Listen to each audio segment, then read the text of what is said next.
Assalamualaikum warahmatullahi wabarakatuh.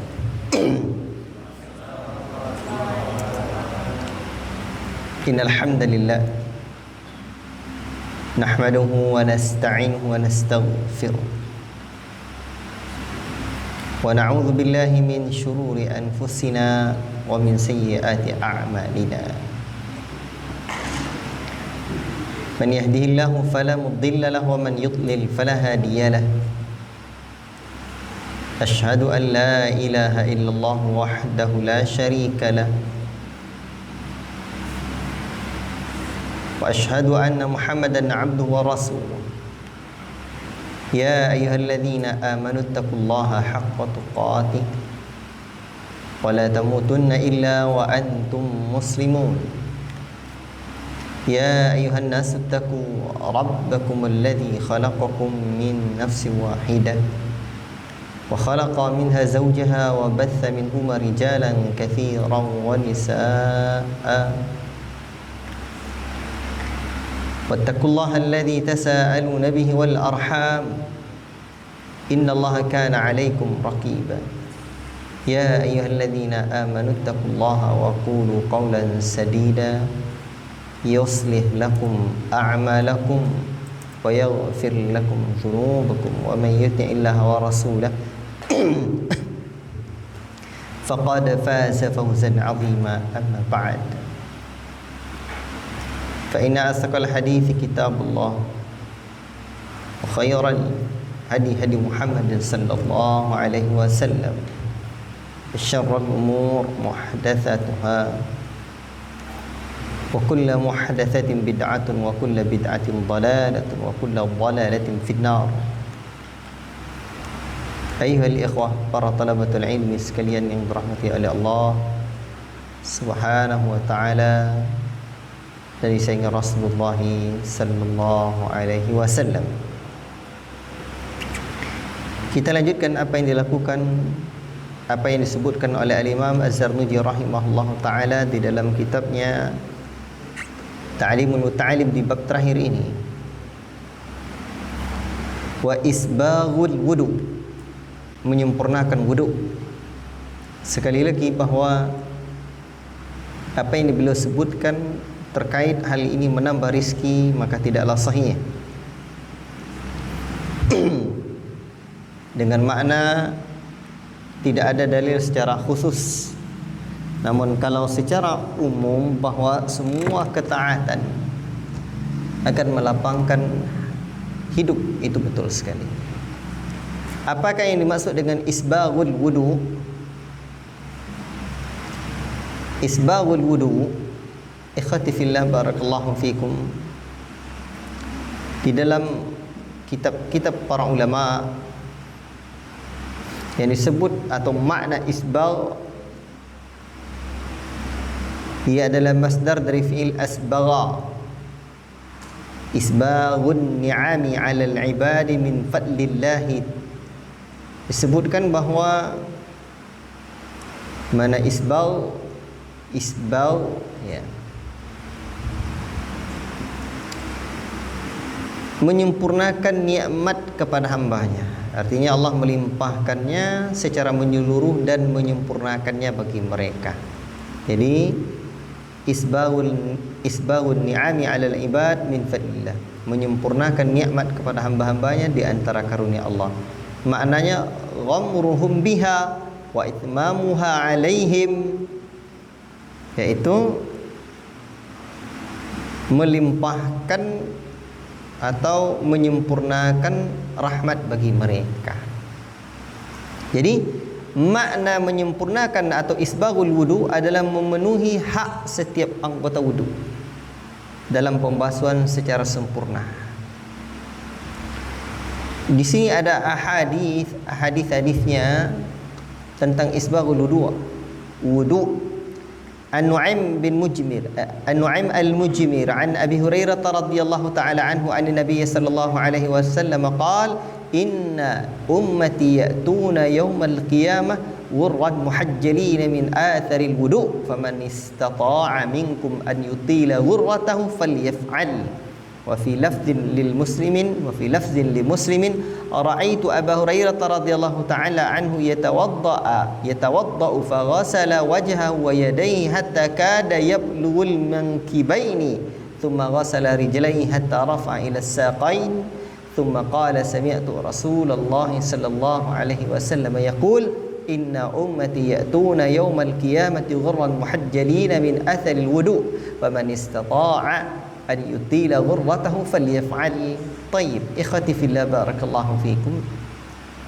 Dari Nu'aim al-Mujmir, dari Abu Hurairah radhiyallahu taala anhu, dari Nabi sallallahu alaihi wasallam, beliau bersabda, sesungguhnya umatku akan datang pada hari kiamat dalam keadaan ghurran muhajjalin, bercahaya wajah, tangan dan kakinya.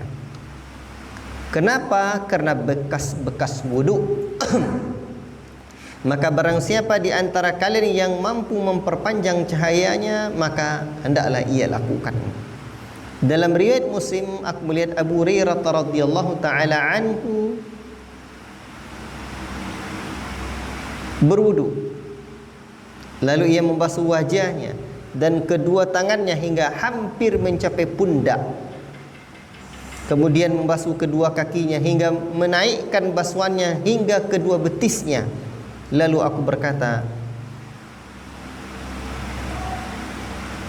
aku mendengar Rasulullah SAW bersabda, sesungguhnya umatku akan datang pada hari kiamat dalam keadaan bercahaya wajahnya, tangan dan kakinya karena bekas wuduk. Maka barang siapa yang mampu memperpanjang cahayanya, hendaklah ia melakukannya. Baik. Maka di sini ikhwati fillah barakallahu fikum, ada keutamaan khusus tentang isbaghil wudu' ala al-makarih. Di dalam kitab para ulama, di antaranya Al-Imam Nawawi rahimahullah taala dalam syarah Sahih Muslim di Kitabut Taharah Babu fadli isbaghil wudu' ala al-makarih. Bab keutamaan menyempurnakan wudu pada kondisi yang tidak disukai. Qadhi Iyad menjelaskan bahawa penghapusan dosa atau pengampunan dosa, beliau juga menambahkan ada kemungkinan maknanya adalah benar-benar dihapus dari buku catatan para malaikat penjaga dan menjadi bukti atas pengampunan dosa tersebut. Ya.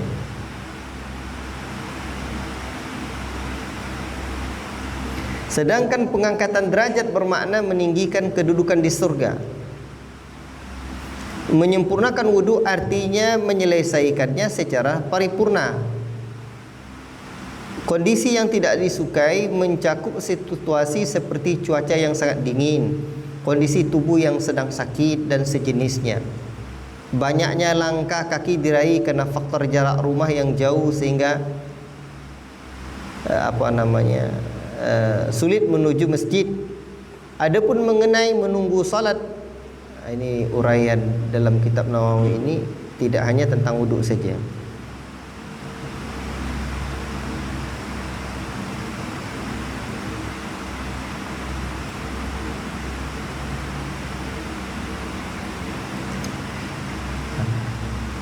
Secara khusus di dalam riwayat Muslim ini ada hadis yang menjelaskan begini: Man tawadda'a fa ahsana al-wudu'a kharajat khatayahu min jasadihi hatta takhruja min tahta azfarihi.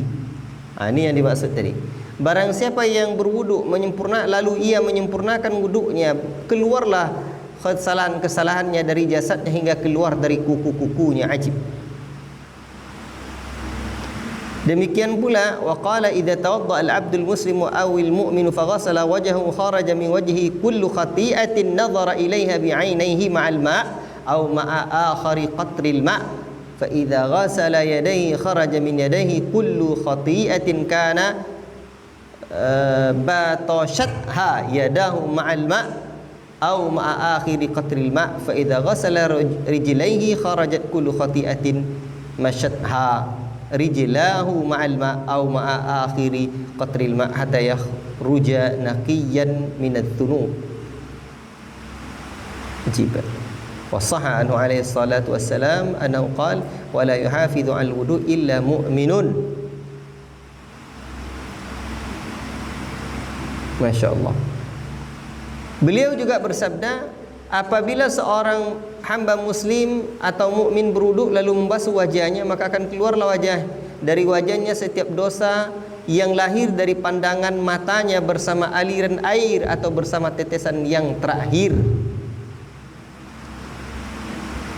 Telah sahih juga dari beliau alaihi salatu wassalam bahwa beliau bersabda, tidak ada yang konsisten menjaga wudu kecuali melainkan orang mukmin. Orang mukminlah yang konsisten menjaga wudu. Baik.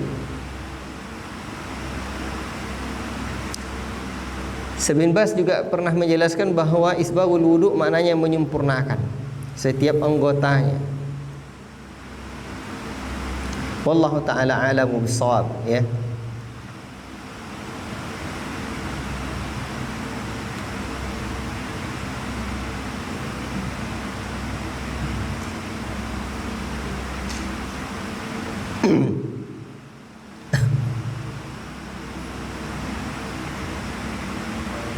Timbul pertanyaan, apa hukumnya isbaghul wudu ini? Isbaghul wudu ini apa hukumnya? Apakah dia sunnah atau fardu? Sedemikian rupa penjelasan-penjelasan para ulama dan juga sabda Nabi sallallahu alaihi wasallam. Baik.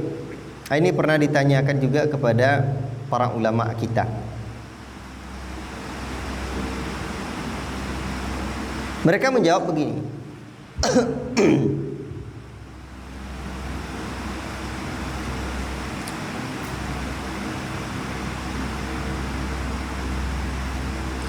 Adapun mengenai hal ini, makna memperpanjang cahaya, mempercahaya wajah di sini adalah menyempurnakan basuhan hingga meliputi seluruh area wajah.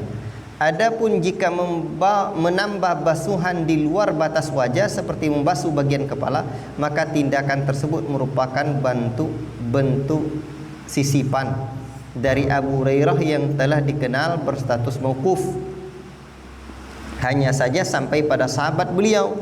Demikian pula dalam masalah tahjil, ya, tuntunan sunnah yang benar adalah tidak memperpanjang basuhan kaki dengan tangan secara berlebihan, melainkan cukup membatasi basuhan hingga siku dan kedua mata kaki. Telah validlah riwayat dari Nabi SAW bahwasanya beliau berwudu ketika membasuh tangan, beliau mulai membasuh sedikit bagian lengan atas, artinya memasukkan bagian siku ke dalam basuhan, dan ketika membasuh kedua kaki beliau membasuh sedikit bagian betis, artinya memasukkan kedua mata kaki ke dalam basuhan. Itulah tuntunan yang semestinya. Dahulu Abu Hurairah radhiyallahu taala anhu memperpanjang basuhan secara berlebihan, yaitu membasuh tangan hingga ketiak dan membasuh kaki hingga mendekati lutut. Tindakan ini murni ijtihad pribadi dari beliau radhiyallahu taala anhu, sedangkan tuntunan sunnah yang sahih berbeda dengan hal tersebut. Pendapat yang kuat menyatakan bahwa tambahan tersebut merupakan sisipan atau mudraj dari redaksi Abu Hurairah sendiri, bukan bagian dari sabda murni yang marfu' yang bersambung sampai ke Nabi sallallahu alaihi wasallam. Terkait pertanyaan yang tadi wajibkah atau sunnah, Ibnu Qudamah pernah mendefinisikan isbagh dalam Al-Mu'ni dengan menyatakan isbagh adalah meratakan air ke seluruh anggota wudu sekira air tersebut mengalir atasnya. Berdasarkan definisi ini, menyempurnakan wudu dalam arti meratakan air secara merata hukumnya adalah wajib. Wudu yang dilakukan tanpa meratakan air statusnya tidak sah, dan ya maknanya batal salat yang dikerjakan dengan wudu tersebut hingga wajib untuk diulangi. Ya. Demikian juga ada fatwa yang lain. Ibn Baz juga menyebutkan menyempurnakan aliran air pada kedua tangan artinya meratakan air mulai dari ujung jari jemari hingga siku, disertai membasuh bagian ujung lengan atas agar siku masuk ke dalam area basuhan. Batas wajibnya hanya 1 kali basuhan, namun jika diulangi sebanyak 3 kali maka itu lebih utama dan lebih sempurna. Bagian kepala cukup diusap 1 kali bersamaan dengan kedua telinga. Adapun kedua kaki wajib dibasuh sebanyak 3 kali hingga melewati mata kaki. Jika disertai dengan menggosok anggota tubuh dalak, maka hal itu lebih utama dan sempurna. Namun hukum menggosok tersebut tidak sampai wajib. Wallahu taala a'lamu bis-shawab. Jadi saya teringat dulu pertama kali mendengarkan pembahasan ini ketika Ustaz Abu Qatadah mensyarah kitab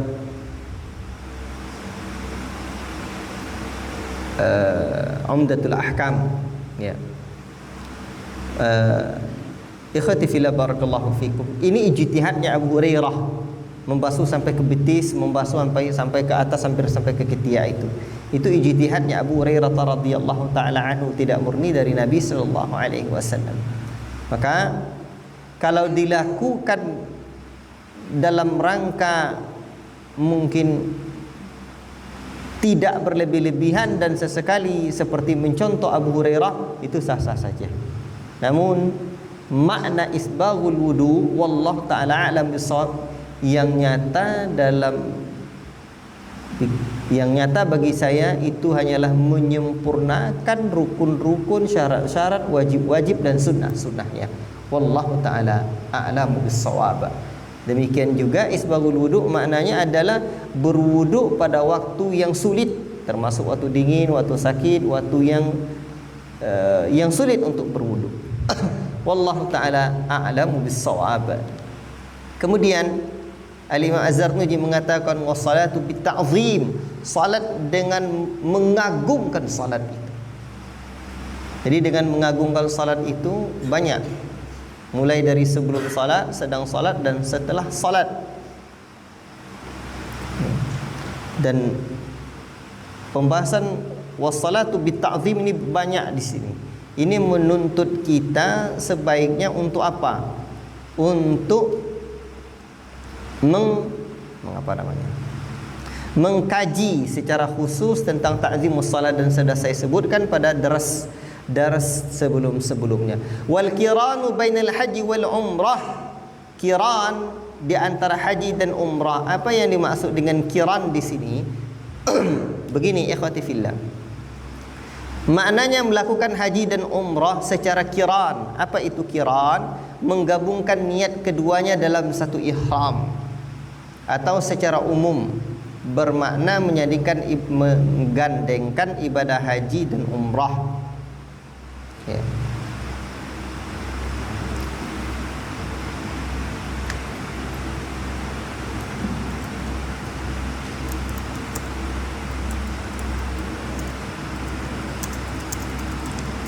Ikhwati fillah barakallahu fikum. Dalam pembahasan haji para ulama sudah menyebutkan haji itu ada beberapa macam. Satu namanya haji tamattu'. Haji tamattu'. Haji tamattu' adalah jamaah haji berihram untuk melaksanakan umrah terlebih dahulu di bulan-bulan haji, di bulan Syawal, Zulqa'dah, Zulhijjah. Itulah bulan-bulan haji. Setelah selesai umrah, tawaf, sa'i dan tahallul, jamaah terbebas dari larangan ihram dan kembali ke pakaian biasa. Kemudian pada tanggal 8 Zulhijjah, jamaah kembali berihram di tempat tinggalnya di Mekah untuk melaksanakan ibadah haji, atau dari Madinah di Bir Ali namanya. Berarti ulang lagi dari mana tempat ihramnya. Baik. Ada beberapa tempat ihram, tengok wilayah orang-orang itu. Ini namanya haji tamattu'. Haji tamattu'. Berarti haji dan umrahnya terpisah. Umrah dulu baru mulai tanggal 8 baru haji. Bisa dipahami? Jadi rangkaian ibadah haji itu tanggal 8 tuh. Ya. Baik, ikhwati fillah barakallahu fikum. Setelah yang kedua namanya haji ifrad. Itu mendahulukan haji baru umrah. Haji dulu tanggal 8 tu pergi haji dulu. Ya. Ya, ini jemaah haji berihram dari miqat dengan niat haji saja. Setelah seluruh rangkaian ibadah haji diselesaikan, selesai tahallul. Tahallul tu mencukur rambut atau boleh memotongnya. Ya, tapi jangan hanya 3 helai ya. Itu keterlaluan. Dan jemaah tetap dalam kondisi ihram. Ya. Atau boleh baru boleh umrah setelah selesai haji selesai. Nah, setelah selesai haji beres, jemaah keluar ke tanah bukan diharam lagi, ke tanah halal, yakni seperti Tan'im atau Ji'ranah, untuk berihram untuk melaksanakan ibadah umrah, ya. Artinya haji ifrad menyendiri, terpisah haji dan umrah sendiri-sendiri. Baik. Kemudian haji qiran adalah menggabungkan haji dan umrah sekaligus. Jemaah haji berihram dari miqat dengan niat menggabungkan haji dan umrah sekaligus dalam satu waktu, yakni satu niat dan satu ihram. Jadi seluruh amalan haji yang dilakukan otomatis sudah mencakup amalan umrah. Konsekuensinya jemaah harus tetap memakai pakaian ihram dan menjaga larangannya sejak dari miqat sampai seluruh proses haji selesai di tanggal 10 Dzulhijjah. Artinya qiran adalah berbarengan atau menyandingkan. Wallahu taala a'lamu bissawab. Baik. Mudah-mudahan antum semua dikasih rezeki melaksanakan ibadah umrah oleh Allah. Amin ya rabbal alamin.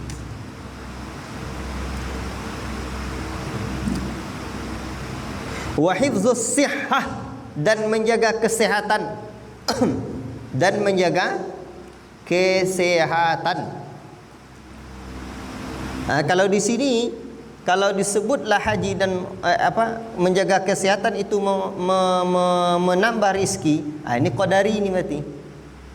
Kan orang yang sehat itu kan banyak rizkinya, rizki makan lah contohnya, dan yang lain-lainnya. Jadi itu qadari. Wala budda an yata'allama syai'an min at-tibbi, maka hendaklah dia sedikit belajar ilmu kedokteran. Wa yatabarraka bil atharil waridati fi at-tibbi allati jama'aha al-imam Abu al-Abbas al-Mustaghfiri, dan hendaklah dia bertabarruk. Apa makna tabarruk? Mengambil berkah dari asar-asar yang datang dalam masalah ilmu tibbun nabawi yang telah dikumpulkan oleh Imam Abu al-Abbas al-Mustaghfiri dalam kitabnya yang dinamakan dengan Tibbun Nabawi. Yajidu man yatlubuhu, mudah mendapatkannya orang-orang yang mencarinya. Ia adalah kitab yang masyhur. Tapi saya mendengar di dalam uraian para masyayikh kita yang lain, kitabnya al-Mustaghfiri dalam Tibbun Nabawi ini itu masih banyak hadis-hadis yang dhaif. Saya lupa siapa syekhnya. Kan saya akan dengarkan kajian-kajian syarah Ta'limul Muta'allim ini ya dari beberapa orang syekh, dan di antara masyayikh kita ada yang menyebutkan seperti itu, dan mereka menganjurkan ke kitabnya Imam Ibnul Qayyim Zadul Ma'ad. Di situ ada bagian kitab Tibbun Nabawi. Apakah saya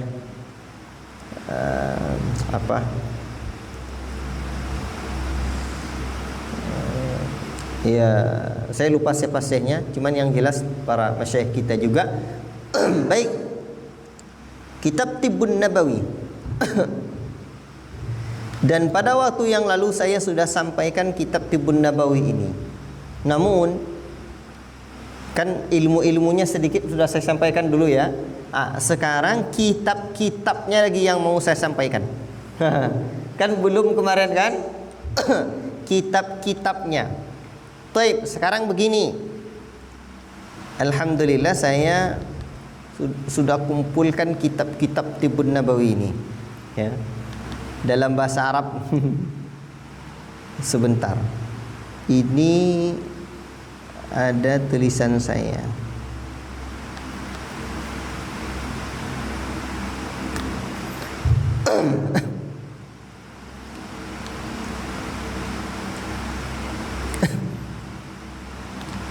Harusnya saya urutkan dari zaman ke zaman dulu, cuman belum sempat saya urutkan, ya, belum sempat saya urutkan. Saya sebut saja.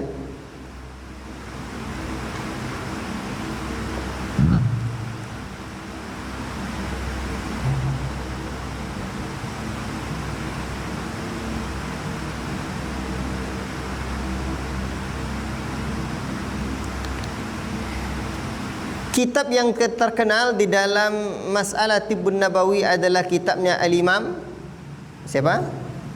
Ibnul Qayyim. Ibnu Qayyim Al-Jauziyah. Ada lagi satu kitab judulnya ini, Al-Faidur Rahmani Syarah Kitab Tibbir Ruhani. Ini Tibb Ruhani ini, karya Al-Imam Ibnul Jauzi yang disyarahnya. Cuman memang penyakit itu ada dua, penyakit jasad, penyakit rohani. Masuk juga kategori kitab Tibbun Nabawi itu. Ya, Tibbun Nabawi, ya, Tibbur Ruhani, Faidur Rahmani Syarah Kitab Tibbur Ruhani karya Al-Imam Ibnul Jauzi. Ya. Baik. Ikhwati fillah, barakallahu fikum. Ada kitab Arba'una Hadisan fi Tibb min al-Ahadits as-Sihah wal Hasan. Ini bagus. 40 hadis tentang 40 bab dalam tib kesehatan dari hadis-hadis yang sahih dan hadis hasan. Dan saya juga sudah mengumpulkan hal ini 40 hadis, cuman belum saya sempurnakan. Kalau mau buat daurah insyaallah saya sempurnakan 40 hadis, daurah 40 hadis tentang ilmu Tibbun Nabawi, hadis Tibbun Nabawi insyaallah. Ikhwati fillah, barakallahu fikum.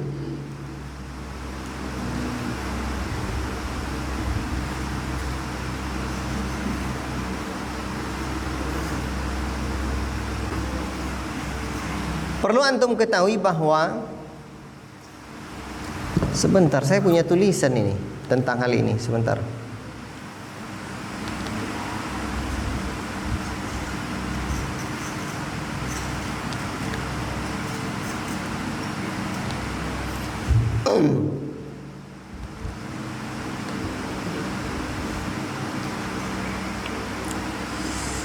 Apa judulnya? Kibas. Ini dia.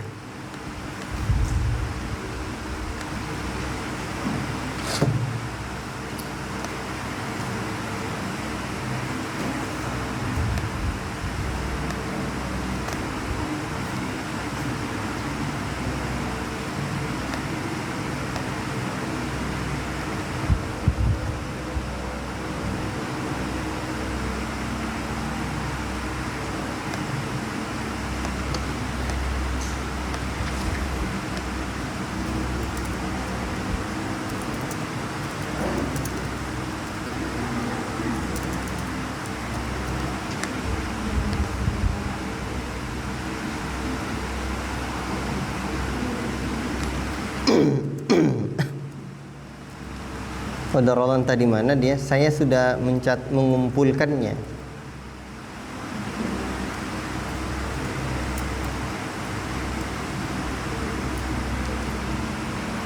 Alhamdulillah saya sudah kumpulkan banyak sekali kitab-kitab PDF terkait di dalam ilmu Tibbun Nabawi ini. Cuman saya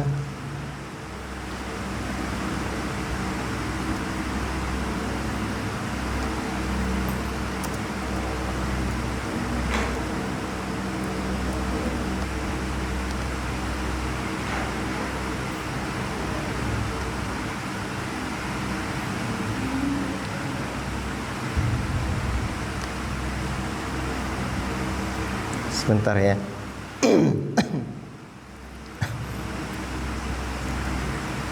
Lupa menyimpan di mana.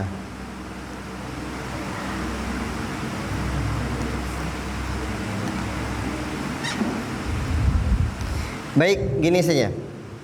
Saya sampaikan muallafat, kitab-kitab yang menyebutkan tentang Tibbun Nabawi, ya. Ini sangat banyak muallafat tentang Tibbun Nabawi. Ya. Sangat banyak, sangat kaya sekali kita referensi tentang kitab ini, dan ini sangat elok kita pelajari. Baik, kitab yang pertama. Ikhwati fillah, barakallahu fikum.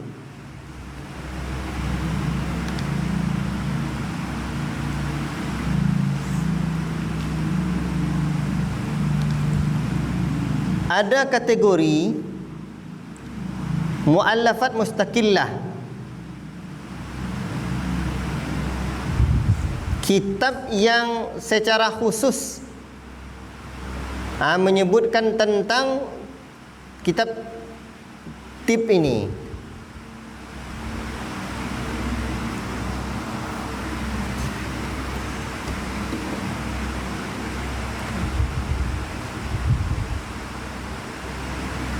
Risalah Az-Zahabiyah fi Tibb Nabawi karya Imam Ibn Ali Ar-Ridha Musa Al-Kadhimi. Saya teringat Dr. Musa Al-Nasr pernah menyebutkan di dalam muhadarahnya, saya dengar di rekaman kajiannya Tibbun Nabawi, ini di antara kitab yang disebut kitab pertama dalam masalah ini. Kitab Ali Ar-Ridha bin Musa Al-Kadhimi.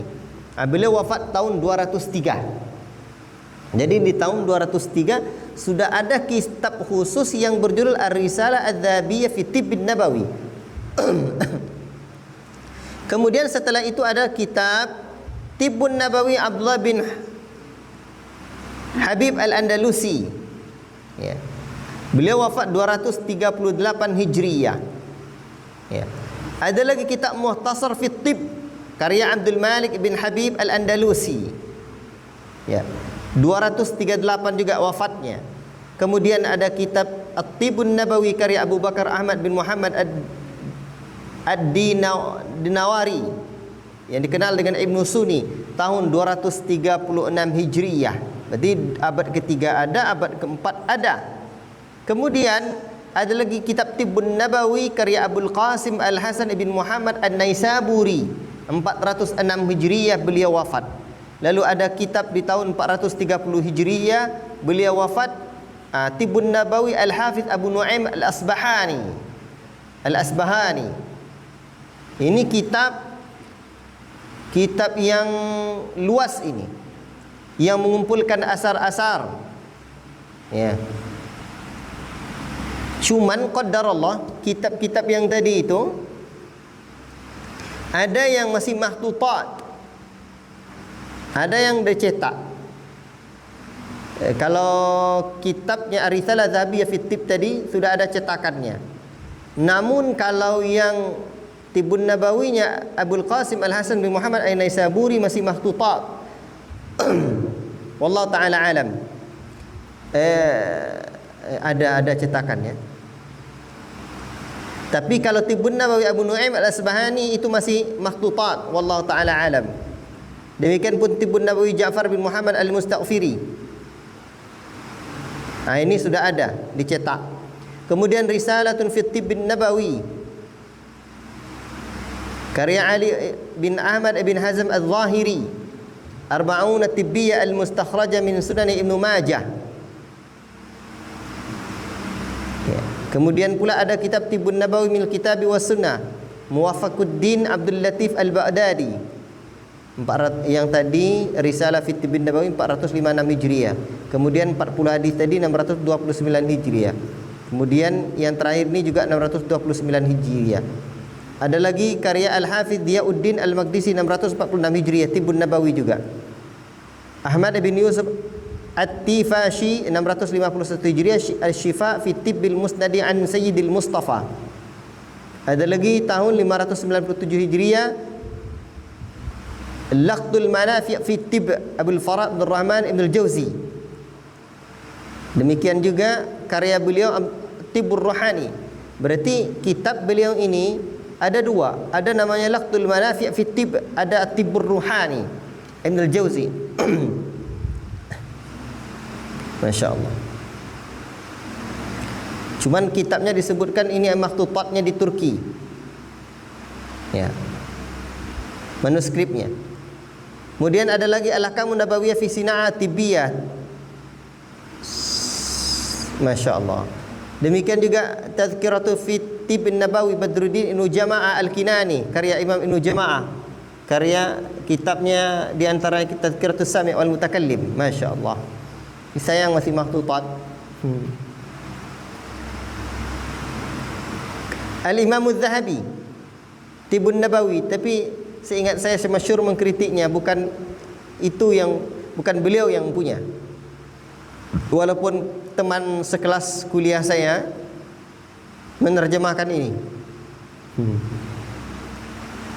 Beliau udah doktor tradisional medicine, cuman beliau sama kuliah angkatan saya di keperawatan. Kemudian At-Tibbun Nabawi karya Al-Imam Ibnul Jauzi. Tibbun Nabawi, Masya Allah, masih banyak lagi yang lain. Kalau kita baca, Masya Allah, Al-Imam As-Suyuti juga punya kitab Tibbun Nabawi. Ya. Kemudian siapa lagi? Banyak sekali. Ya.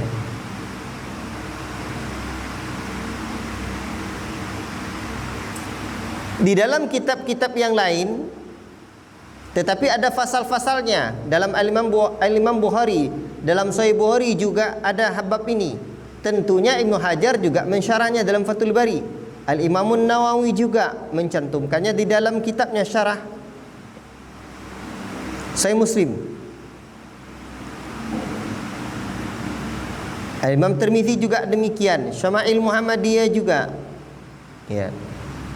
Sunan Ibnu Majah juga, Sunan Abu Dawud juga, Sunan An-Nasa'i dengan Syarah Jalal As-Suyuti, Al-Muwatta, Musnad Imam Syafi'i, Musnad Imam Syihab, Musnad Asy-Syihab, Musnad At-Tayalisi. Masya Allah, Masya Allah. Ini sangat banyak sekali. Adapun di zaman ini, Masya Allah, perhatian luar biasa. Rawaid At-Tibb Al-Islami, Bain At-Tibb Wal-Islam. Saya tidak sebut lagi nama-namanya, artinya sangat-sangat banyak.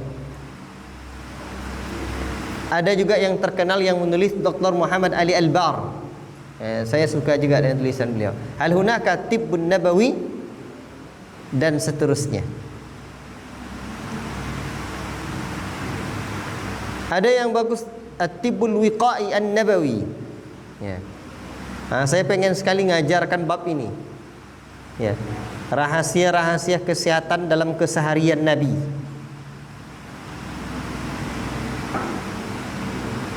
Keseharian Nabi itu bermanfaat untuk kesehatan. Ikhwati fillah barakallahu fikum. Ini tentu memberikan manfaat yang luar biasa kalau kita pelajari dengan baik. Maka untuk itu, berdasarkan pandangan Al-Imam Az-Zarnuji rahimahullah ta'ala ini, maka sudah selayaknya antum para talabatul ilmi mempelajari kitab-kitab atau minimal 40 hadis lah tentang Tibbun Nabawi, Masya Allah.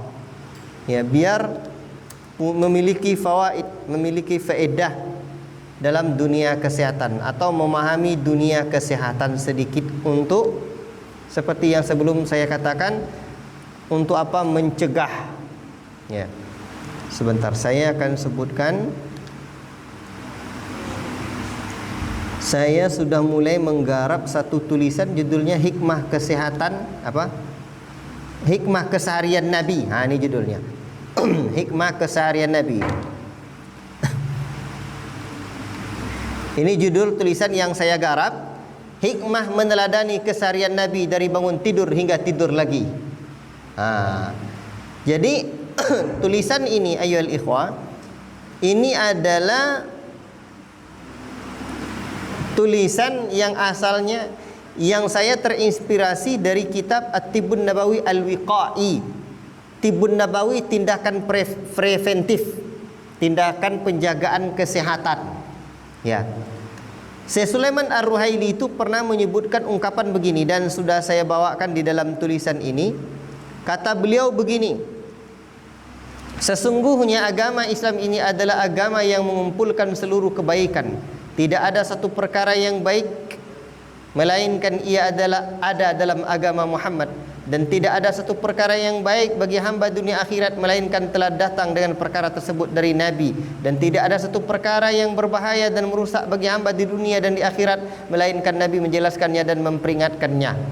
Saya ambil ini dari rekaman Daurah Syarah Maqasidus Syariah di menit yang ke-16. Ya. Baik. Ikhwati fillah barakallahu fikum. Di detik ke-16 ini sampai detik 51. Afwan. Dan Saya ingin memperkenalkan sedikit tentang Tibbun Nabawi Al-Wiqai ini saja.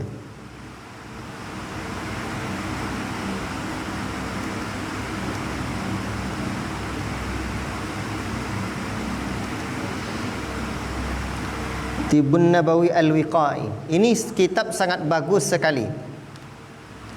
Kitab ini sudah ada diterjemahkan di dalam bahasa Indonesia. Cuman saya lupa apa judul terjemahannya. Apa judul terjemahan kitab ini?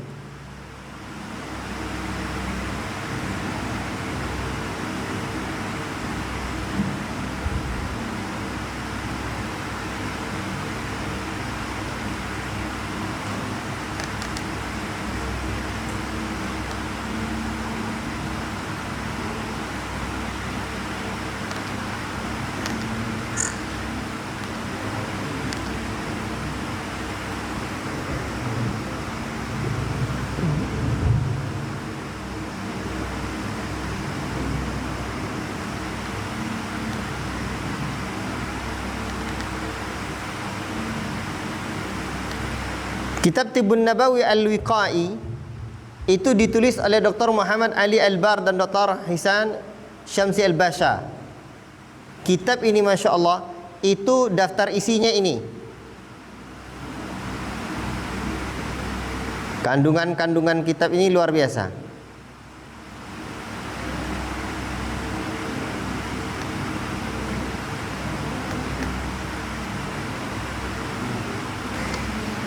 Bab pertama itu penjelasan burika li ummati fi bukuriha, diberkahi umatku di waktu paginya.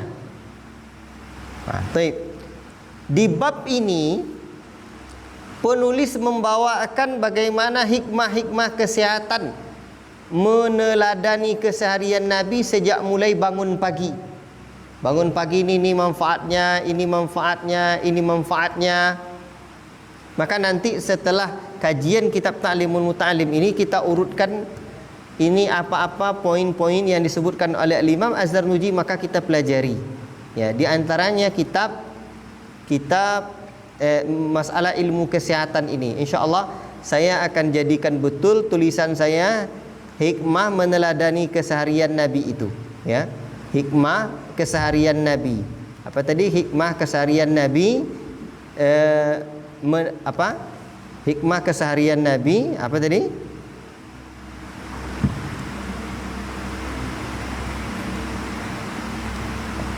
Meneladani keseharian Nabi dari bangun tidur hingga bangun tidur lagi. Baik, ikhwati fillah barakallahu fikum.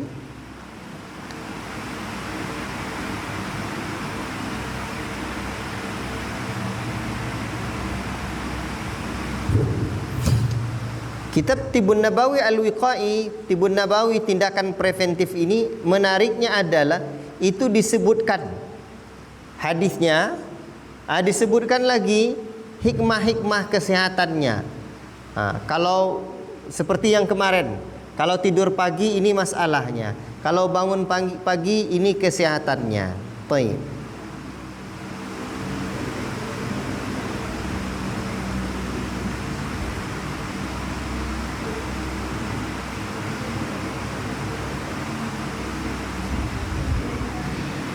Setelah bangun dari tidur, apa yang dilakukan Nabi?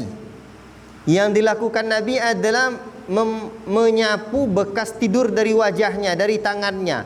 Ternyata ini juga memberikan pengaruh kepada kesehatan. Ya. Demikian pula bersiwak. Demikian juga dengan istinsar. Istinsar semuanya bermanfaat. Siwak itu ini manfaatnya, istinsar itu ini manfaatnya. Nah, itulah yang perlu di antara hal-hal yang kita pahami. Dan siwak itu ada waktu-waktunya. Ketika bangun dari tidur, ketika berwudu, ketika akan salat, ketika membaca Al-Quran, ketika masuk rumah, ketika diam dan ketika banyak berbicara, ketika tidak mau tidur, ketika bau mulut berubah. Ya. Taib. Bahkan kitab ini menariknya itu dibawakannya kayak gini. Dibuatnya foto. Ini pengaruh kalau tidak bersiwak. Nih. Jadi menarik kitab ini. Kalau tidak bersiwak maka gigi jadi begini. Itulah hikmahnya. InsyaAllah. Saya memperhatikan ada kawan saya dari Yaman, kulitnya hitam. Dia sering bersiwak dulu.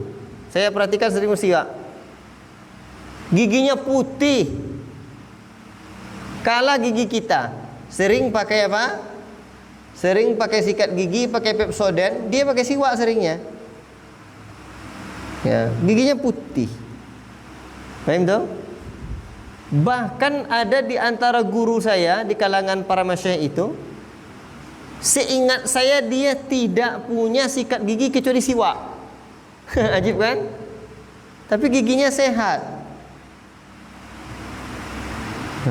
Barakallahu fikum. Entah kalau sekarang, besok kalau jumpa sama beliau kan saya tanya lagi. Pakai siwak atau tidak? Pakai sikat gigi atau tidak? Baik, barakallahu fikum. InsyaAllah kita akan ambil fawaid nanti dari hadis ini. Kalau dari kitab ini, kalau perlu kitab ini jadi kita jadikan nanti ringkasannya dan kita buatkan daurahnya. Ini penting, daurah awal-awal setelah daurah ta'rifiyah tentang pondok ini perlu. Ya, insyaallah, insyaallah.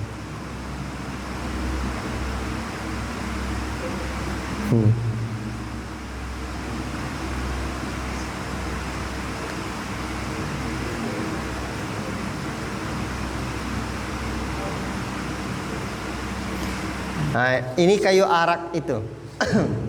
Kalau kalian lihat, ini kayu arak itu. Enggak nampak ya? Oh, mati. Kok mati dia?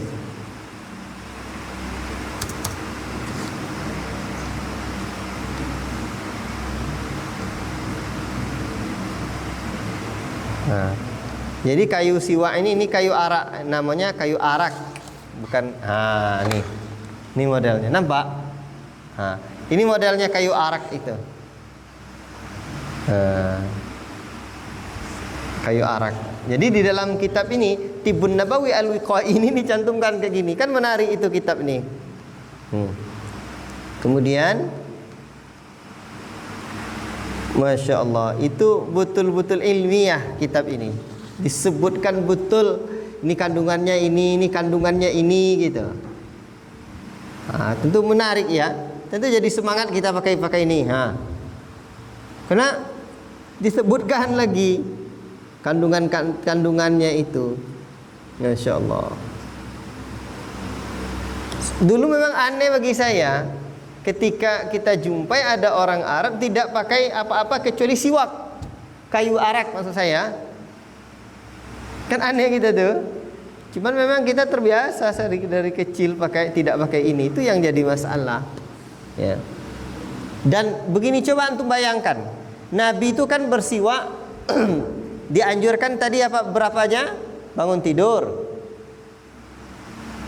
sebelum berwudu, menjelang sholat, masuk rumah. Antum mau masuk rumah sikat gigi dulu pakai apa?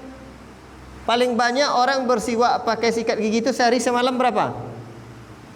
Taruh 5 kali atau 7 kali kan? Kalau ini kapan pun tuh bisa. Ada, kamu 5 kali gosok gigi sehari? Enggak kan? 3 kali? Paling banyak 3 kalinya. Kamu berapa? 3 kali. Ada yang 5 kali, tunjuk tangan. Enggak ada yang 5 kali? Insya Allah saya tidak kurang dari 5 kali. Ya.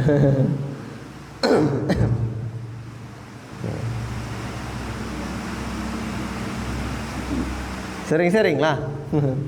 Ya. Kalau anda pakai ini. Jadi apa namanya ya? Banyak fawaidnya. Oke. Kemudian juga istinsak, istinsyar, istinsar, memasukkan air ke dalam hidung.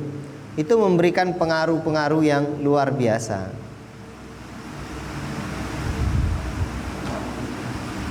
Masya Allah, ini bagus nih kitab nih.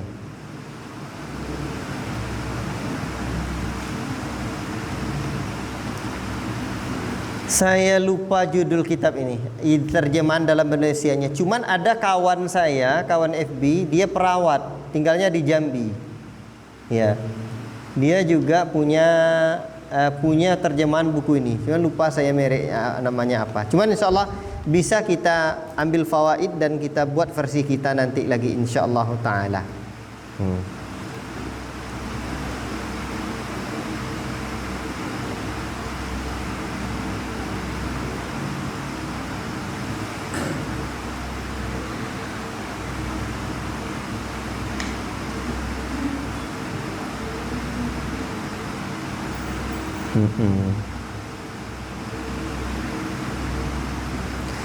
Nabi kan pernah menyebutkan dalam hadisnya begini, ittaqu al-mala'ina ats-tsalaats, takutlah kalian 3 tempat yang dilaknat. Para sahabat bertanya, apa 3 tempat itu ya Rasulullah? Dalam satu riwayat disebutkan duduk di naungan, ya, yang dijadikan naungan, atau pada jalan, atau dalam satu riwayat itu disebutkan baros di tempat-tempat di jalan atau di naungan, kan? Ya.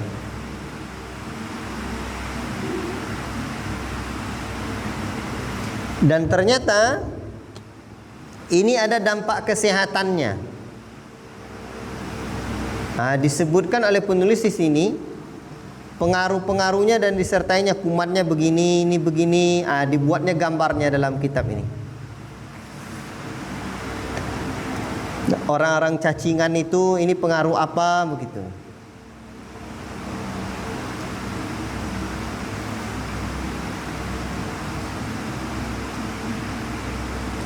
Anak-anak sekarang ada yang cacingan lagi? Di zaman-zaman saya sekolah dulu masih banyak yang cacingan.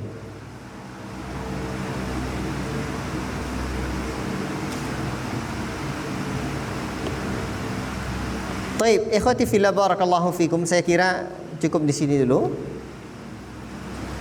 Ya. Tinggal besok pagi kita membahas tentang zikir-zikir yang apa? Mafatihur rizq. Ya.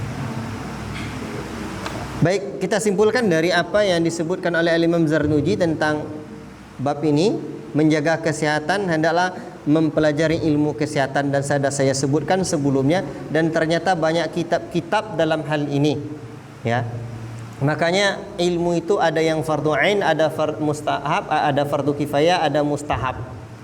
Jadi saya kira ada yang fardu ain belajar ilmu kesehatan ini.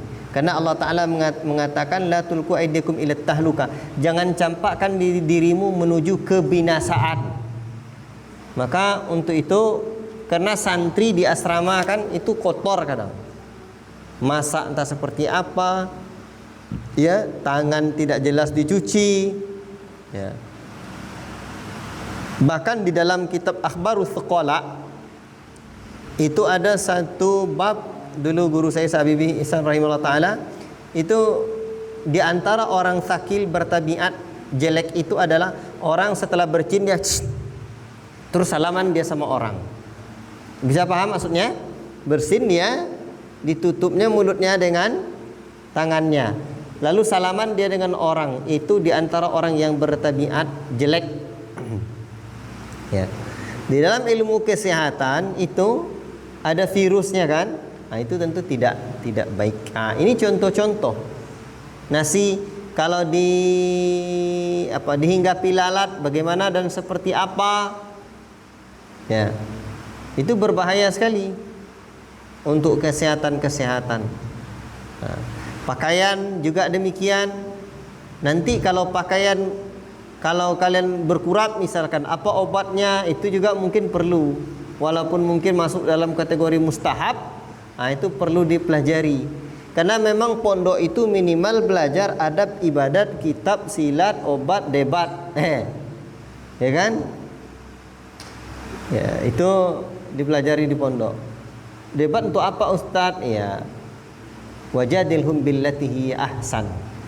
Ya, itu gunanya. Bukan belajar debat, maksudnya debat-debat orang, bukan begitu, tapi berhujjah. Nah, itu yang saya maksud. Wallahu taala a'lamu bissawab.